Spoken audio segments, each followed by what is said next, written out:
Nah, kalau kita sudah bikin produk, kemudian kita sudah menentukan targetnya siapa, kemudian kita sudah bikin produk gitu kan ya, kemudian sudah organoleptik, udah oke lah ya semuanya.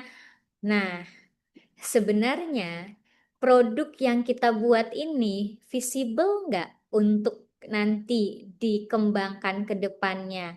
Visible nggak kalau kita komersialisasi? Masyarakat bisa beli nggak? Jangan-jangan ini produk bagus, iya oke bagus di atas kertas gitu kan ya. Kemudian produknya ternyata setelah dibuat enak juga, kandungan zat gizinya juga luar biasa gitu ya. Tapi ternyata harganya Masya Allah ya gitu ya. Nah itu biasanya terjadi pada produk-produk kalau kita ngembangin produk dan menggunakan spray dryer.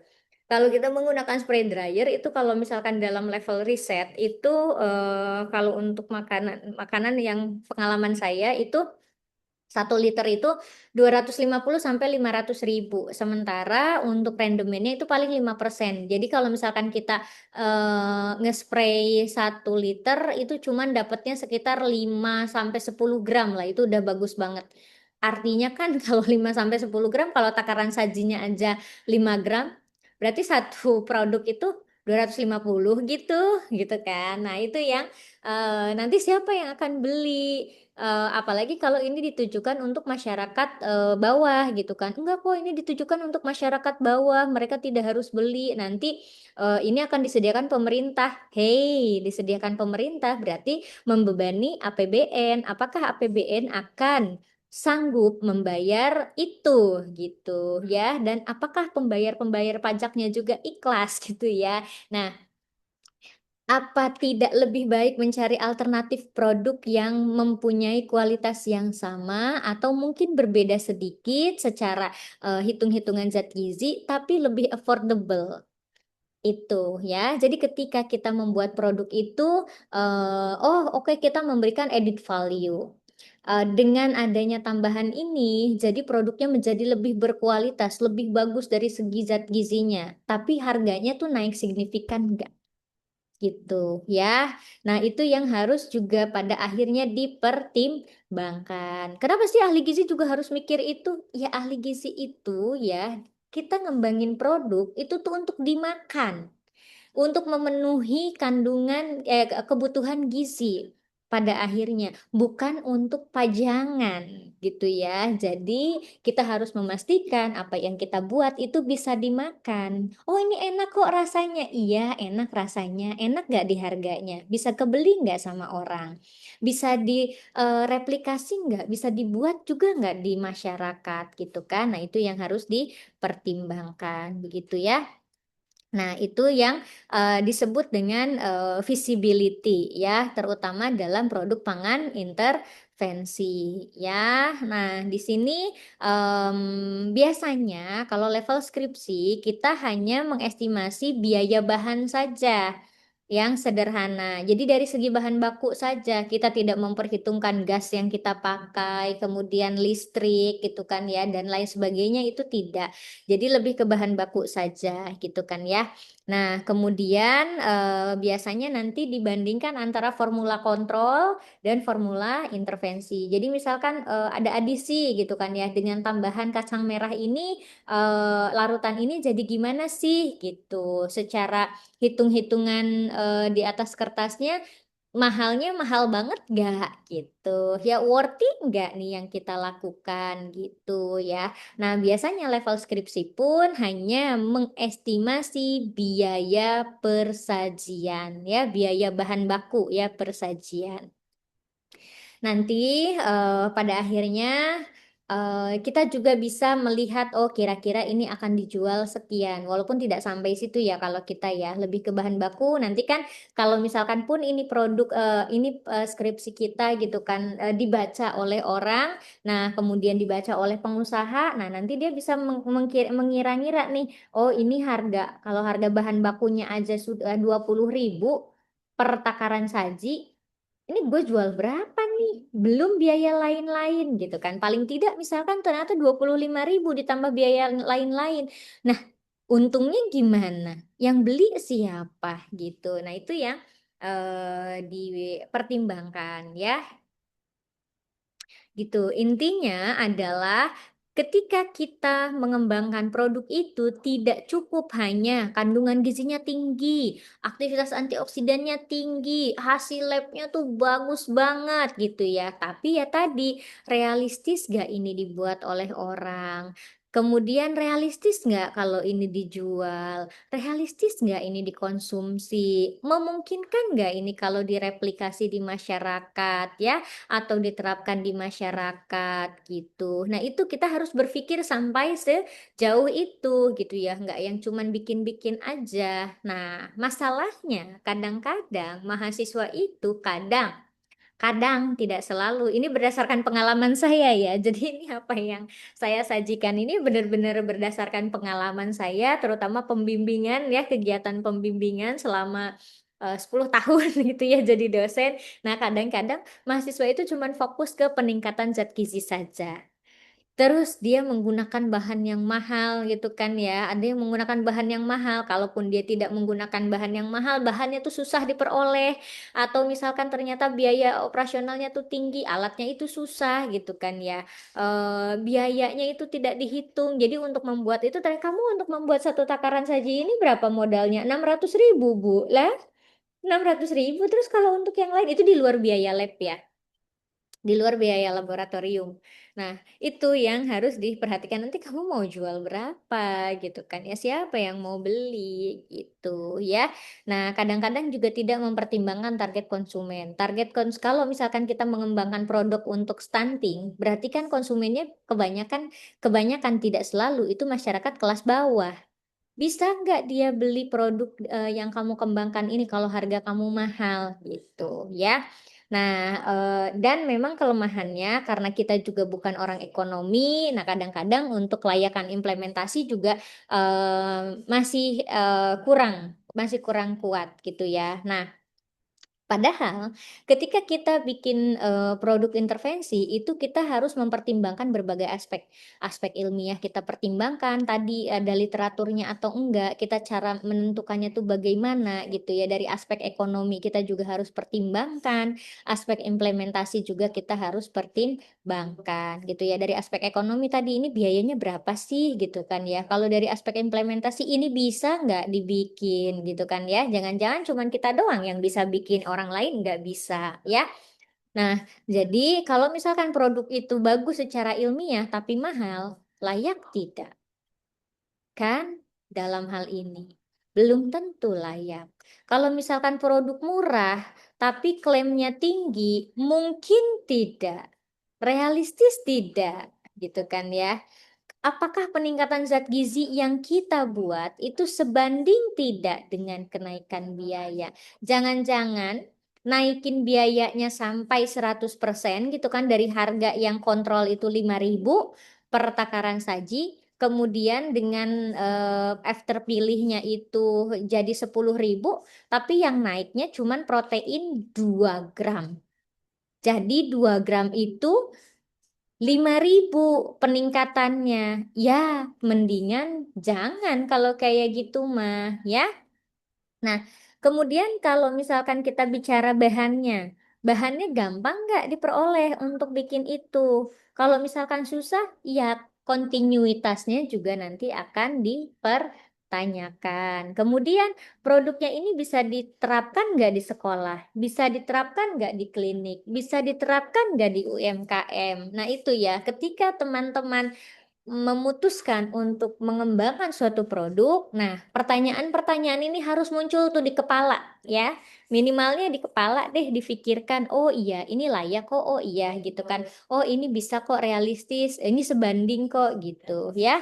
Nah, ketika kita bicara visibility, itu adalah kelayakan suatu produk untuk diterapkan secara nyata. Ini mencakup apa saja? Mencakup dari sudut ekonomi, bahan baku, konsumsi, implementasi, dan juga target penggunanya itu siapa.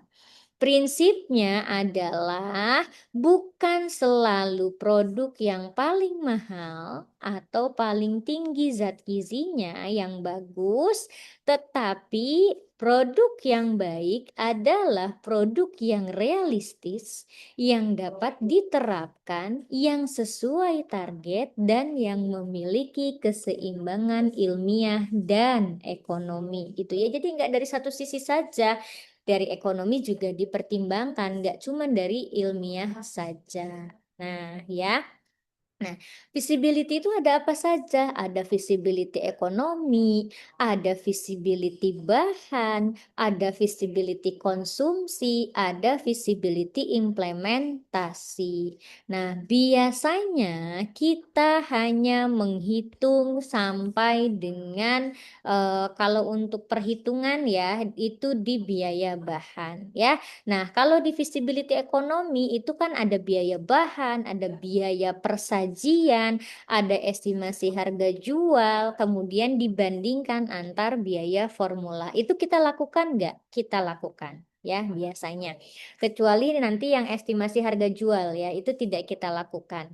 Kemudian untuk visibility bahan itu bahannya di Indonesia ini ada nggak? Apakah harus impor? Kalau misalkan di Jakarta ya kita bicara Jakarta semua bahan ada gitu ya. Tapi kalau misalkan kita ada di wilayah lain gitu ya, di kepulauan lain gitu ya. Nah, kalau kita mau bikin apa namanya? Kita mau bikin kelor, ada nggak gitu kelor di situ? Jangan-jangan nggak ada. Adanya di situ justru daun mangkok-mangkokan gitu kan misalkan, atau banyaknya justru di situ daun kumis kucing. Tapi teman-teman malah bikin kelor. Boleh nggak kalau kayak gitu? Ya sebaiknya sih yang secara lokal di wilayah itu ada gitu dan mudah untuk didapatkan dan selalu ada setiap musim ya. Jadi bukan bukan produk musiman gitu ya. Nah, kemudian kalau visibility konsumsi itu realistis nggak ini dikonsumsi? Sesuai nggak dengan kebiasaan masyarakat? Sesuai nggak dengan target populasi? Kalau visibility implementasi, ini produk ini diterapkan untuk siapa? Apakah di sekolah?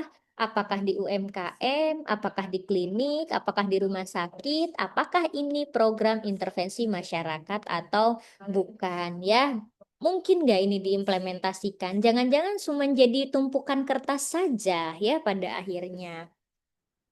Kemudian kalau misalkan kita bicara estimasi kasar biaya bahan, ini yang biasanya kita lakukan ya. Nah, biasanya kita menghitung itu hanya biaya bahan saja secara kasar. Prinsipnya adalah teman-teman itu kan bukan mahasiswa ekonomi, jadi tidak perlu sekompleks itu.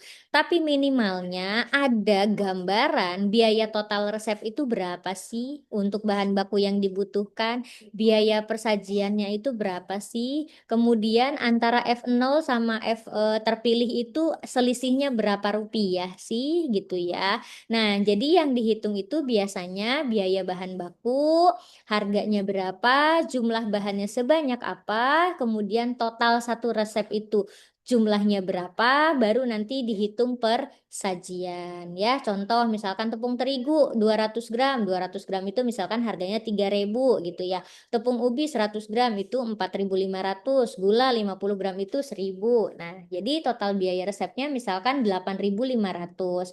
Jadi kalau dari satu resep ini bisa menghasilkan 10 sajian, maka 8.500 ini nanti dibagi 850. Ini dibagi 10 ya, jadinya Rp850. Nah, ini bahan-bahannya semuanya dimasukin gitu ya.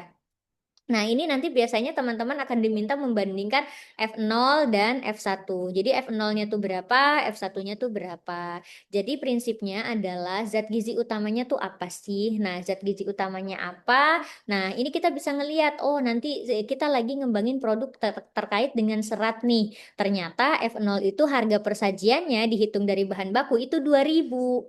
Kalau F1 itu 2.500. Naiknya berarti cuman berapa persen? Cuman apa namanya sekitar 20% ya, 25% ini naiknya ya.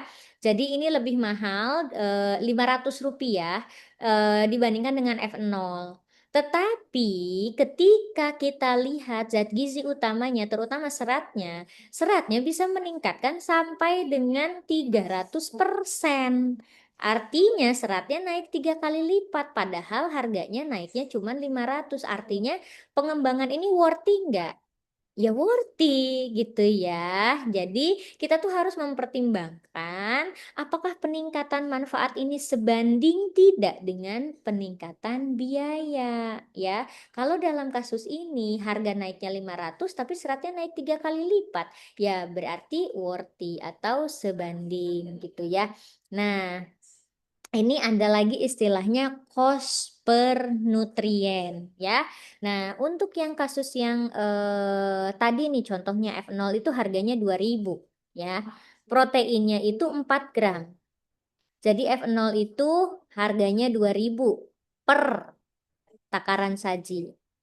Kemudian dalam satu takaran saji proteinnya adalah 4 gram. Maka harga per gram proteinnya adalah 2.000 dibagi 4. Jadi di F0 itu harga per gram proteinnya adalah 500 rupiah. Nah, kalau kita bicara F1 itu harganya 2.500. Tapi per gram, tapi satu takaran saji itu proteinnya mengandung 8 gram. Artinya per gram proteinnya 2.500 dibagi 8 hanya 312.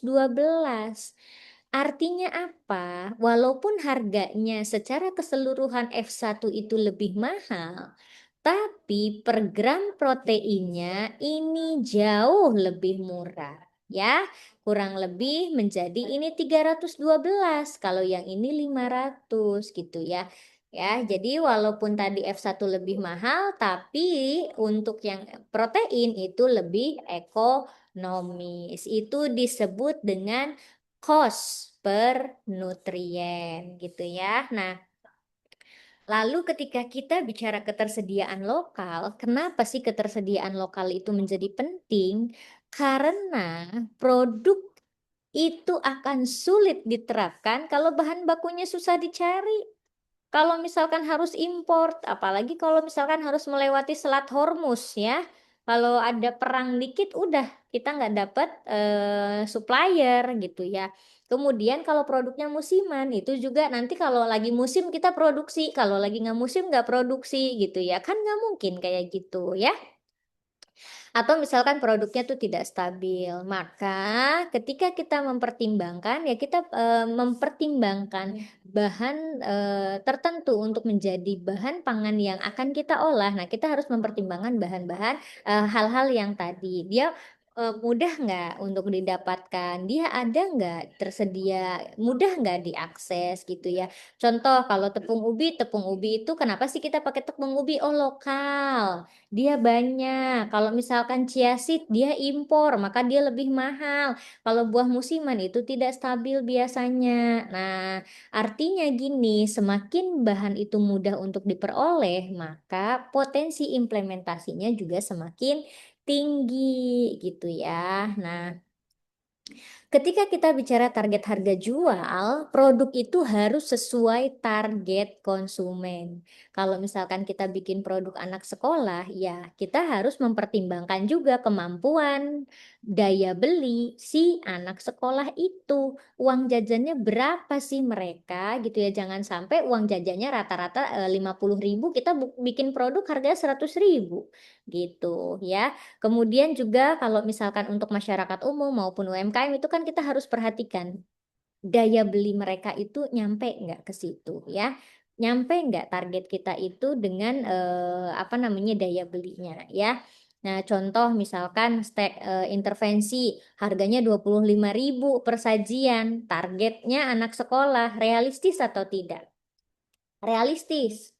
Kalau di sekolah yang nasional plus atau sekolah internasional, tidak realistis kalau misalkan itu ada di kantin sekolah negeri yang ternyata memang lingkungannya itu juga ekonominya rata-rata uang sekolahnya nggak nyampe 25.000 per hari gitu kan ya, uang sakunya gitu ya. Kalau misalkan di sekolah apa namanya, di sekolah yang bergengsi, iya 25.000 kayaknya ya biasa aja ya, karena biasanya juga mereka jajan misalkan 50.000 gitu kan, atau uang jajan merekanya juga ternyata 100.000. Nah ini masuk gitu ya. Tapi kalau misalkan uang jajannya 5.000 ya ini nggak masuk gitu ya. Jadi, kalau misalkan kita punya produk yang sangat baik, itu belum tentu juga visible secara ekonomi. Jadi, harus dilihat tadi faktor-faktornya nih ya, yang visibility-nya ya. Apakah dia visibility ekonominya tuh secara ekonomi tuh visible, secara bahan itu visible, secara konsumsi itu visible atau tidak, secara implementasi itu visible atau tidak. Nah, itu yang harus dipertimbangkan ya.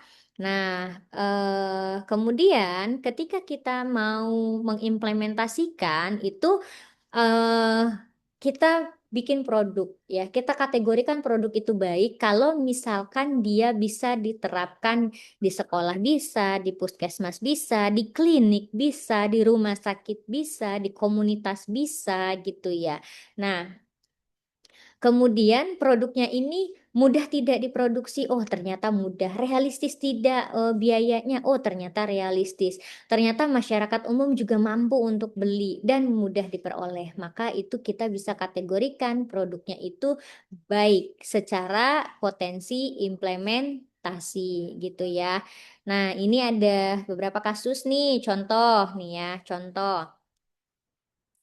Ini ada perhitungan juga ya. Nanti juga dihitung ya, teman-teman, dikerjakan. Termasuk studi kasusnya ya. Yang pertama, nih ada cookies substitusi tepung ubi. Kemudian seratnya meningkat nih. Harganya juga sedikit meningkat. Pertanyaannya, apakah peningkatan manfaat ini akan sebanding dengan biayanya? Kemudian yang kedua, kita membuat kombucha herbal premium. Tapi masalahnya bahannya mahal dan sulit diperoleh. Pertanyaannya, apakah realistis untuk masyarakat umum? Kemudian kasus yang ketiga, ada snack anemia remaja. Harganya 2.500 per sajian. Kontribusi FE-nya 20% AKG. Visible atau tidak kalau kayak gini kondisinya? Kemudian kasus yang keempat, dia minuman antioksidan dengan klaim tinggi apa ini? Kalau oh ya, minuman klaimnya tinggi antioksidan ya. Jadi ada minumannya tuh tinggi antioksidan, tapi harganya mahal dan evidence-nya terbatas. Layak nggak dikembangkan gitu ya. Nah ini untuk yang perhitungan, contoh F0 itu 2.000, proteinnya tuh 4 gram. F1-nya harganya 2.500, proteinnya 8 gram. Jadi hitung cost per gram protein.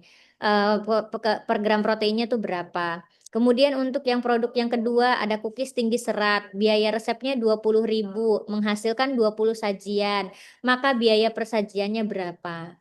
Yang ketiga, kombucha herbal, harganya 15.000 per botol, dan ini untuk remaja sekolah. Apakah realistis secara ekonomi atau tidak gitu ya.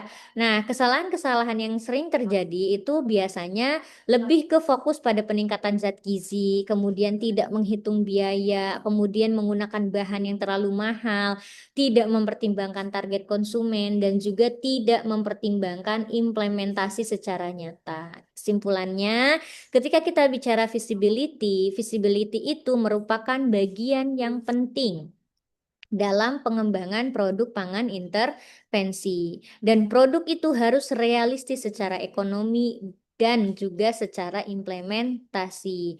Kemudian ketika kita bicara estimasi biaya yang sederhana, ini tuh tetap harus dilakukan ya. Dan formula perlakuan bisa jadi lebih mahal, tapi bisa jadi dia lebih bernilai secara gizi. Dan ketika menghitung cost per nutrien itu bisa membantu evaluasi efisiensi produk. Jadi produknya ini sebetulnya efisien atau tidak. Kemudian ketersediaan bahan dan target konsumen itu pun harus dipertimbangkan jauh-jauh sebelum kita mengembangkan produk. Dan produk yang baik itu adalah produk yang seimbang antara aspek ilmiah, aspek ekonomi, dan aspek implementasi. Itu saja teman-teman untuk yang pertemuan 13. Ada pertanyaan?